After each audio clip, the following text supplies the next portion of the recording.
Вы знаете, что Бурятский театр вообще очень дружил и дружит до сих пор с монгольским театром. Певцы Монголии приезжают к нам, певцы Бурятии ездят к ним.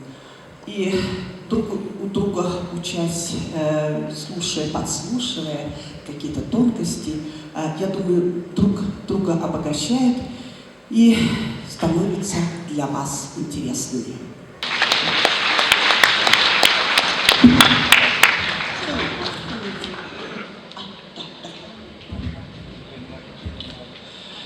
Сайн байцгаана уу та бүхэнд энэ өдрийн мэндийг хүргэж мэдчилъя.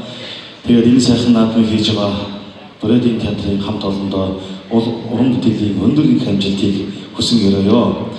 Манай Дөрөвжийн эдийн театрын хамт олонны зүгээс эрхэм алдарт дуучин Линхойны энэ фестивал зориулсан гүн гүндэтгэл илэрхийлж нэгэн дурсамжийг гадууж байгааг нь хүлээн авнаа.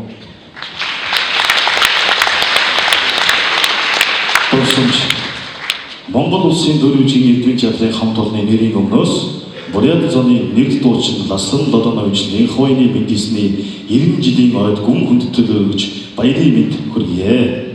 Алдарт дуучин Линхойны нэрмжит дөрвийн дулаачдын олон улсын уралдаан манай театрын залан уран бүтээлчдийн мэрэгжлийн ур чадварыг өсгөн нэмэгдүүлэхэд нэн чухал алхам болсоор ирсэнд бид маш талархаж явдаг. Линхойны фестивал амжилт хүсэн сонгол хурлын шилдэг зүтгэлтнүүдийг төрүүлэн гаргах үйлсэд нь улам их өргөжиж дэвжиж байхын өөдрөг сайхан гэрээлийг өргөн дэвшүүлээ. Монгол улсын Дөрөвжийн эдийн театрын дарга мөнхцөл хамт олон